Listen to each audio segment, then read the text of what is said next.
everyone, welcome back to my channel. ഇന്ന് current അഫയേഴ്സുമായി related ആയിട്ടുള്ള ഒരു ടോപ്പിക് അല്ല പറയുന്നത്, ഇന്ത്യൻ പൊളിറ്റിയുമായി റിലേറ്റഡ് ആയിട്ടുള്ള ടോപ്പിക്കാണ്. ടെർമിനോളജി ഓഫ് ഇന്ത്യൻ പൊളിറ്റിയെ കുറിച്ചാണ് പറയുന്നത്. ഇന്ത്യൻ പൊളിറ്റി സബ്ജക്റ്റിൽ terminology of Indian polity basic necessity ആയിട്ടുള്ള ഒരു പാർട്ടാണ്. ബേസിക് ടെർമിനോളജിയെ കുറിച്ച് മനസ്സിലാക്കാതെ ഒരിക്കലും ഇന്ത്യൻ പൊളിറ്റി ഡീറ്റെയിൽഡ് ആയിട്ട് അറിയാൻ പറ്റുകയില്ല. അതുകൊണ്ട് UPSC അതായത് സിവിൽ സർവീസ് പോലെയുള്ള എക്സാമിന്, അതേപോലെ സ്റ്റേറ്റ് എക്സാമിന് അതായത് PSC, അതേപോലെ തന്നെ വരുന്ന KS എക്സാമിന് ചോദിക്കാൻ ചാൻസ് ഉള്ള ഇന്ത്യൻ പൊളിറ്റിയിലെ ടെർമിനോളജിയെ കുറിച്ച് വളരെ ഷോർട്ടായിട്ടാണ് ഈ വീഡിയോ ചെയ്തിരിക്കുന്നത്. സിവിൽ സർവീസ് ആസ്പിറൻസ് എല്ലാം ഈ ഒരു ടൈമിൽ പൊളിറ്റി നന്നായി പഠിച്ചു കഴിഞ്ഞിട്ടുണ്ടാവും. മറന്നു പോവാതിരിക്കാൻ ഒരു മെമ്മറി ബൂസ്റ്ററായി മാത്രം ഈ ഒരു വീഡിയോയെ കണ്ടാൽ മതി. Fundamental terminologies of Indian polity. അതിൽ ഫസ്റ്റ് വണ്ണായിട്ട് വരുന്നതാണ് act. Act is A bill passed by both House of Parliament and assented by the President.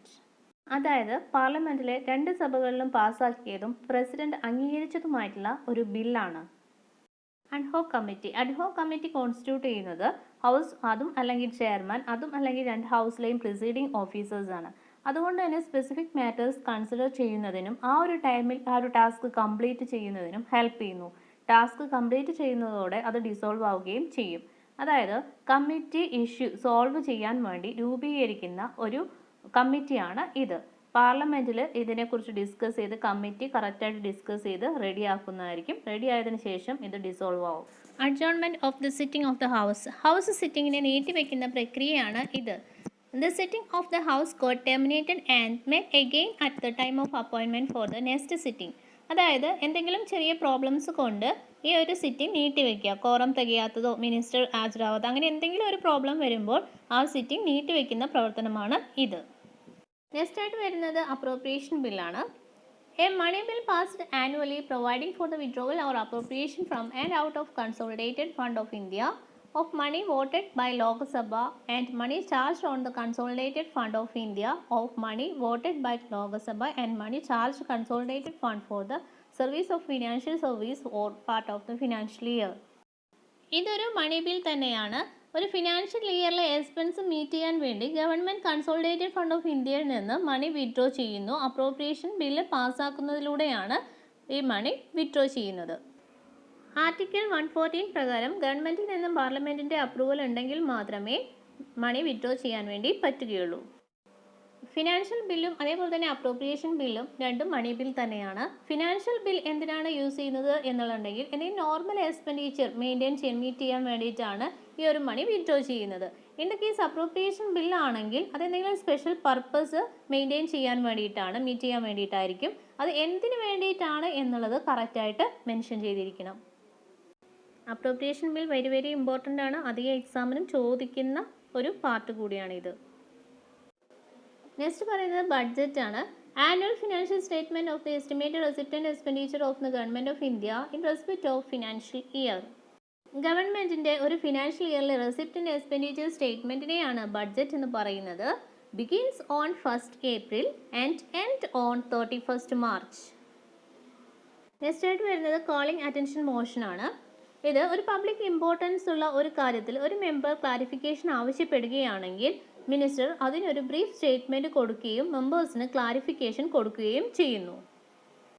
Next ആയിട്ട് വരുന്നത് കാസ്റ്റിംഗ് വോട്ടാണ്. വോട്ട് ഈക്വൽ ആവുന്ന ടൈമിൽ ചെയർമാൻ അല്ലെങ്കിൽ ആക്ടിംഗ് മെമ്പറിന് ഒരു വോട്ട് കൂടി, അതായത് എക്സ്ട്രാ ഒരു വോട്ട് കൂടി ചെയ്യാനുള്ള റൈറ്റ് ഉണ്ട്. അതിനെയാണ് കാസ്റ്റിംഗ് വോട്ട് എന്ന് പറയുന്നത്. നെക്സ്റ്റ് ആയിട്ട് വരുന്ന ഡിമാൻഡ് ഫോർ ഗ്രാൻസ്. മിനിസ്ട്രിയുടെയോ ഡിപ്പാർട്ട്മെൻറ്റിൻ്റെയോ പ്ലാനുകൾക്കും നോൺ പ്ലാൻ എക്സ്പെൻഡിച്ചറിനും നിറവേറ്റുന്നതിനായി ബഡ്ജറ്ററി അലോക്കേറ്റ് ചെയ്യുന്നതിനെയാണ് ഡിമാൻഡ് ഫോർ ഗ്രാൻസ് എന്ന് പറയുന്നത്. ഇനി നെക്സ്റ്റ് വരുന്ന ഫിനാൻസ് ബില്ലാണ്. ഫിനാൻസ് ബിൽ ഇൻട്രൊഡ്യൂസ് ചെയ്യുന്നത് ലോകസഭയിലാണ്. ഫിനാൻഷ്യൽ പ്രപ്പോസലിന് ബേസ് ചെയ്തുകൊണ്ട് എല്ലാ വർഷവും ഫിനാൻസ് ബിൽ ഇൻട്രൊഡ്യൂസ് ചെയ്യുന്നതായിരിക്കും. നെക്സ്റ്റ് വരുന്നതാണ് first past the post system. ഇതൊരു ഇലക്ഷൻ പ്രോസസ്സാണ്. ഏറ്റവും കൂടുതൽ വോട്ട് കിട്ടുന്ന കാൻഡിഡേറ്റിനെ എലക്ട് ചെയ്യുന്നു. An electoral system in which one who receive more votes than any other candidate get elected. Next വരുന്നതാണ് ഹാഫ് ആൻ അവർ ഡിസ്കഷൻ. ഒരു മെമ്പർക്ക് സ്പീക്കറുടെയോ ചെയർമാൻ്റെയോ പെർമിഷനോട് കൂടി പബ്ലിക് ഇമ്പോർട്ടൻസ് ഉള്ള സബ്ജക്റ്റിനെ കുറിച്ച് ഓറലായോ റിട്ടൺ ആയോ ഡിസ്കഷൻ ചെയ്യാവുന്നതാണ്. നെക്സ്റ്റായി വരുന്നത് ലീഡർ ഓഫ് ഓപ്പോസിഷൻ, അതായത് പ്രതിപക്ഷ നേതാവ്. സഭയിലെ ഒരു മെമ്പർ തൽക്കാലം ഗവൺമെൻറ് ഓപ്പോസിറ്റായി നിൽക്കുന്ന ഒരു പാർട്ടി ലീഡറാണിത്. ഇത് ഏത് പാർട്ടിയാണോ ആ പാർട്ടിക്ക് ന്യൂമറിക്കൽ സ്ട്രെങ്ത്തും അതുപോലെ തന്നെ ചെയർമാൻ റെക്കഗ്നേഷനും ചെയ്തിട്ടുള്ളതായിരിക്കണം. നെക്സ്റ്റ് ആയിട്ട് വരുന്നതാണ് മൈദൻ സ്പീച്ച്. ഇലക്ഷന് ശേഷം പാർലമെൻറ്റിൽ അപ്പോയിൻറ്റഡ് ആയിട്ടുള്ള ഒരു മെമ്പർ നടത്തുന്ന ഫസ്റ്റ് സ്പീച്ചാണ് maiden speech. Member in charge of the bill. Minister ആയിരിക്കും ഗവൺമെൻറ് ബിൽ ഇൻട്രൊഡ്യൂസ് ചെയ്യുന്നത്. പ്രൈവറ്റ് മെമ്പേഴ്സ് ബിൽ ഇൻട്രൊഡ്യൂസ് ചെയ്യുന്നത് പ്രൈവറ്റ് മെമ്പേഴ്സ് ആയിരിക്കും. നെക്സ്റ്റ് ആയിട്ട് പറയുന്ന കാര്യം മോഷൻ ഓഫ് താങ്ക്സിനെ കുറിച്ചാണ്.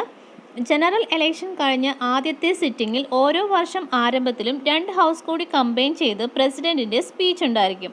ഗവൺമെൻറ് വിഷസ് ആൻഡ് സ്കോപ്പിനെയും കഴിഞ്ഞ വർഷത്തെ കാര്യങ്ങളും ഒക്കെയാണ് ഡിസ്കസ് ചെയ്യുന്നത്. മെയിനായിട്ട് ഗവൺമെൻറ്റിൻ്റെ പോളിസി ആൻഡ് അച്ചീവ്മെൻറ്റ്സ് എല്ലാം പറയുന്നതായിരിക്കും. സ്റ്റേറ്റ്മെൻറ്റ് കാണിച്ച് നോട്ടീസും ഇറക്കും. ഇത് പാർലമെൻറ്റിലെ മെമ്പേഴ്സ് വോട്ട് ചെയ്യും. വോട്ട് ഫെയിലിയർ ആവുകയാണെങ്കിൽ അത് ഗവൺമെൻറ്റിൻ്റെ തന്നെ ഫെയിലിയറാണ്. ആർട്ടിക്കിൾ 87(1) പ്രകാരം നടത്തുന്ന സ്പീച്ചാണ് ഇത്.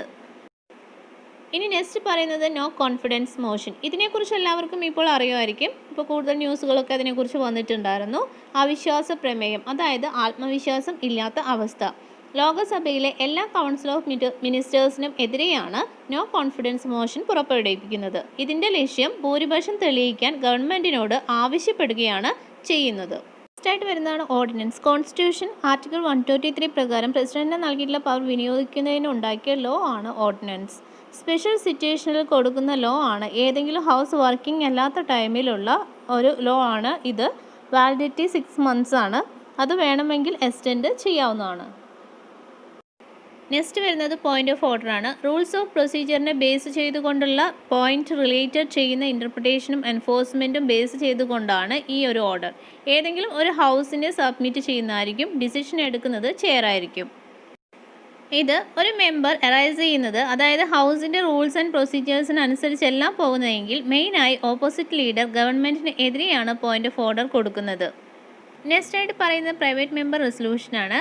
പബ്ലിക് ഇൻട്രസ്റ്റ് ഉള്ള ഒരു മാറ്റർ മിനിസ്റ്റർ ഒഴികെയുള്ള ഒരു പ്രൈവറ്റ് മെമ്പർക്ക് ഒരു ദിവസം അലോട്ട് ചെയ്യുന്നത്. അതായത് ഈ ഒരു പ്രൈവറ്റ് മെമ്പർ റെസൊല്യൂഷൻ ഒപ്പീനിയൻ എടുക്കുന്നത് ഹൗസോ അതും അല്ലെങ്കിൽ ചെയർമാനോ ആയിരിക്കും. നെക്സ്റ്റ് ആയിട്ട് വരുന്നത് ക്വസ്റ്റ്യൻ അവറാണ്. ക്വസ്റ്റ്യൻ ചോദിക്കുന്നതിനും ആൻസർ പറയുന്നതിനും സിറ്റിംഗ് ഓഫ് ദ ഹൗസിൽ അലോട്ട് ചെയ്തിട്ടുള്ളത് 1 hour ആയിരിക്കും. അതിന് ഫസ്റ്റായിട്ട് വരുന്നത് 3 ടൈപ്പ് ക്വസ്റ്റ്യൻസ് ആണ് ചോദിക്കുന്നത്. ഫസ്റ്റ് വരുന്നത് സ്റ്റാർഡ് ക്വസ്റ്റ്യൻസ് ആണ്. ഇതിൻ്റെ പ്രത്യേകത ആൻസർ കൊടുക്കുന്നത് ഓർലി ആണ്. അതുകൊണ്ട് തന്നെ സപ്ലിമെൻ്ററി ക്വസ്റ്റ്യൻ ചോദിക്കാവുന്നതാണ്. സെക്കൻഡ് ടൈപ്പ് അൺസ്റ്റാർഡ് ക്വസ്റ്റ്യൻസ് ആണ്. ഇതിന് ക്വസ്റ്റ്യൻ ചോദിക്കുന്നത് ഓർലി ആണ്, ബട്ട് ആൻസർ റിട്ടൺ ആയിട്ടാണ് കൊടുക്കുന്നത്. അതുകൊണ്ട് തന്നെ സപ്ലിമെൻ്ററി ക്വസ്റ്റ്യൻസ് അലൗഡ് അല്ല. Third type short notice questions ആണ്. ഇതിന് 10 days നോട്ടീസ് ആയിട്ടാണ് കൊടുക്കുന്നത്. ആൻസർ ഡിസ്കസ് ചെയ്യുന്നത് ഓർലി ആയിരിക്കും. നെക്സ്റ്റ് വരുന്നത് കോറമാണ്. ഒരു സിറ്റിങ്ങിലോ കമ്മിറ്റിയിലോ പ്രസൻറ്റ് ആവേണ്ട മിനിമം നമ്പർ ഓഫ് മെമ്പേഴ്സിനെയാണ് കോറം എന്ന് പറയുന്നത്. ടോട്ടൽ നമ്പറിൻ്റെ 1/10 മെമ്പറാണ് പ്രസൻറ്റ് ആയിരിക്കേണ്ടത്. കോൺസ്റ്റിറ്റ്യൂഷൻ ആർട്ടിക്കിൾ 103 പ്രകാരം ആണ് ഇത് പ്രൊവൈഡ് ചെയ്യുന്നത്. നെക്സ്റ്റ് വരുന്നത് സ്റ്റാൻഡിംഗ് കമ്മിറ്റിയാണ്. ഇലക്ഷൻ ടൈമിൽ കോൺസ്റ്റിറ്റ്യൂട്ട് ചെയ്യുന്ന കമ്മിറ്റിയാണ് സ്റ്റാൻഡിംഗ് കമ്മിറ്റി. ഇത് നെക്സ്റ്റ് ആയിട്ട് ലാസ്റ്റ് ആയിട്ട് വരുന്ന പോയിൻ്റാണ് വിപ്പ്. ഒരു പൊളിറ്റിക്കൽ പാർട്ടിയും അവരുടെ അറ്റൻഡൻസ് എടുക്കാനും കൺട്രോൾ ചെയ്യാനും മോണിറ്ററിങ് ചെയ്യാനും ഒരു പേഴ്സൺ അപ്പോയിൻ്റ് ചെയ്യും. ഇത് കോൺസ്റ്റിറ്റ്യൂഷനിലോ അല്ലെങ്കിൽ പാർലമെൻ്ററി സ്റ്റാറ്റ്യൂട്ടിലോ ഒന്നും പറയുന്നില്ല. പാർട്ടിയുടെ ഇൻറ്റേർണൽ ഓർഗനൈസേഷനാണ് ഇവർ ചെയ്യുന്നത്. ഇത്രയുമാണ് ഫണ്ടമെൻ്റൽ ടെർമിനോളജീസ് ഓഫ് ഇന്ത്യൻ പൊളിറ്റിയിൽ പറയാനുള്ളത്. വളരെ ഷോർട്ടായിട്ടാണ് പറഞ്ഞിരിക്കുന്നത്. അപ്പോൾ ഇതിലെന്തെങ്കിലും ഡൗട്ട്സ് കാര്യങ്ങളുണ്ടെങ്കിലും അതേപോലെ തന്നെ വിട്ടുപോയ ഭാഗങ്ങളുണ്ടെങ്കിലും ഒക്കെ കമൻറ്റ് ചെയ്യാവുന്നതാണ്. Okay, all the best. Thanks for watching.